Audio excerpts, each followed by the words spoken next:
Hello my loves, welcome back to another video. Today I'm going to be talking to you all about ways to stay calm as a parent. If you're new around here, my name is Heather and I'm a mum to two little boys, Harlow who is 3 and Atlas who is 1. In today's video, I'm going to share with you some of the things that I do to help me stay calm as a parent and show up as the nurturing and respectful mother that I want to be every single day. And this is not always easy. My first point here is a bit of a reality check that there is no such thing as a perfect parent. No matter how hard we try, we will always, make some sort of mistake, and that's just part of being human. So cut yourself some slack. You will make mistakes. You won't always be perfect, and that is okay. Our children don't need us to be perfect. They just need us to try our best. And as long as we're learning from those mistakes that we make, that's the most important thing. So just bear that in mind when you are trying to implement some of these things and stay calm. I know that sometimes online, this kind of approach to raising children, either Montessori or Waldorf children, it can paint this perfect picture of these perfect children and this perfect life. And this is the second reality check, is that no matter what approach you use, how you decide to raise your children, there will always be tough moments. They are still children. And it's completely developmentally normal for them to have ups and downs, big emotions, difficult times.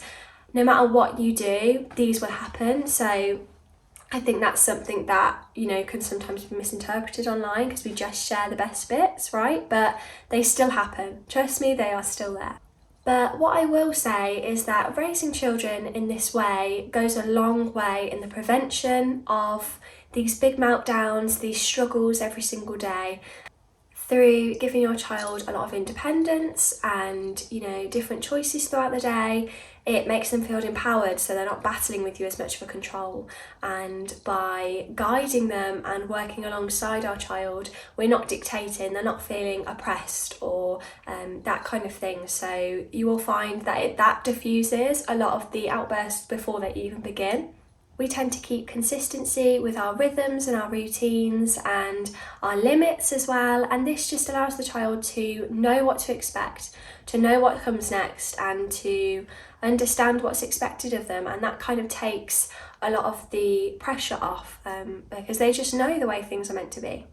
And through using, positive discipline, we tend to focus on the joy in the day throughout our daily lives and really enjoy spending quality time with our children. So when these problems do arise, it doesn't make those little problems that come up, they're not as big because we just know to expect them. But like I said, this can kind of paint a bit of an idealistic view of raising children this way. And of course, we all get triggered, whether they're having a tantrum, pushing through some big feelings, or pushing our buttons.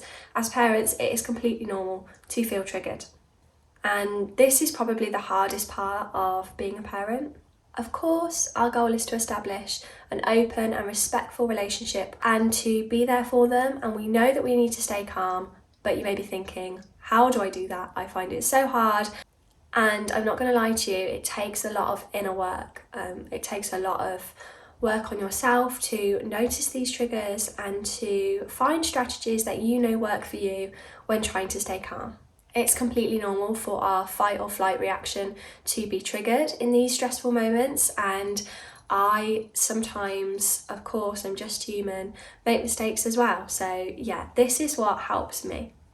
My first thing I would say is that you need to reframe your thinking when it comes to these difficult situations. Change that internal self-talk that we tell ourselves. This can have such a big impact on the way that we handle these situations. I have these little mantras that I've heard along the way that have really stuck with me and really changed the way I parent. So one of those is that the child is not giving you a hard time, they are having a hard time. So let that just sink in for a minute, because this really helps me to see it from their perspective. And instead of saying things like, oh, you're giving me such a tough time, they're playing me up, look at them, they're having a hard time. They don't want to behave this way. It's tricky for them as well. And so they're not doing it to annoy you most of the time. They're not doing it to, hurt you. They're doing it because they just can't help it. Another thing is that misbehaviour is their way of asking for your help. So they need something in that moment, and it's our job to help guide them and get that need met.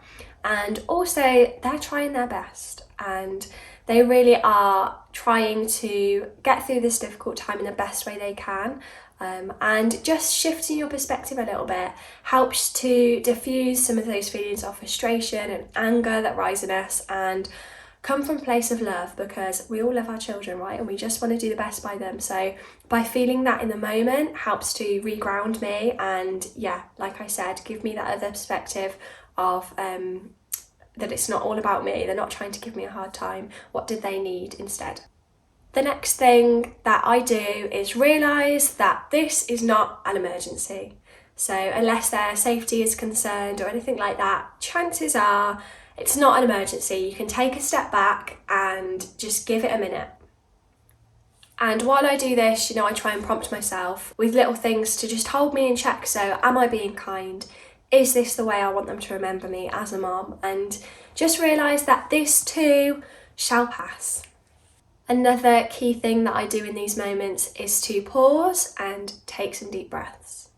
And I know this sounds really cliche, but it really works to just pause, take a step back, take a moment for you and recenter. So some of the ways I do this is by just closing my eyes, taking a few deep breaths and counting to 10.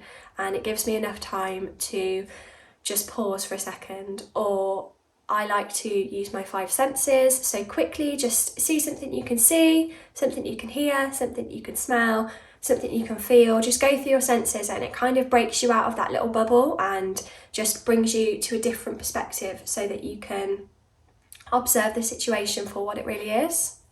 Once you've regulated, you can respond in a way that you want, and it gives you that clearer perspective on the situation. Talking of getting a clearer perspective on the situation, I will move on to my next step, which is to get the whole story. It's so easy to jump into a situation before we've even got the whole story, make assumptions about that. But instead, ask some questions and try and listen is the key thing. So for example, if I come in here and Harlow has pushed Atlas over, he's crying on the floor, it's so easy to just blame Harlow and assume that, he was the one with the bad behaviour. But instead I can ask, what happened here? And maybe Atlas, started it. Maybe he took something off Harlow that Harlow didn't want him to have. And it's just listening and getting the whole picture before you just make those assumptions. Seek to understand and try and listen without judgment as well. So everyone feels heard in the situation as well, and that helps to diffuse it too. But like I said, just try and keep an open mind of what is going on. Sometimes we can think that they're doing something to behave badly, but actually, they were just curious about something. If these things really aren't working for you in this moment and you feel like you're just about to explode, then something I do is just to take myself out of the situation. This is easier said than done, and if you've got a partner at home, then just sort of tag them in and say, look, I need a minute, I'm just going to go and make a cup of tea, or go and lie down on your bed, or go outside and take a few deep breaths, go somewhere that you can come back to a state of calm. If you're on your own with your children, then it's okay to make sure they're safe first before you leave them, and kindly explain, I need a few minutes to myself right now to calm down and to just take yourself out of the room for a minute. And obviously the key thing being making sure they are safe. Don't just leave them around dangerous things, but it's okay to do that, because then you can come back to the situation and really deal with it from a place of calm. The next thing that really goes a long way in staying calm as a parent is making sure that you're getting time for you, for self-care. And this may seem impossible that you don't get any time in the day for you, but if you can just find 5 minutes every single day just for you, it makes such a big difference. It makes you a better parent because you can't pour from an empty cup. Maybe you read every single day for a few minutes.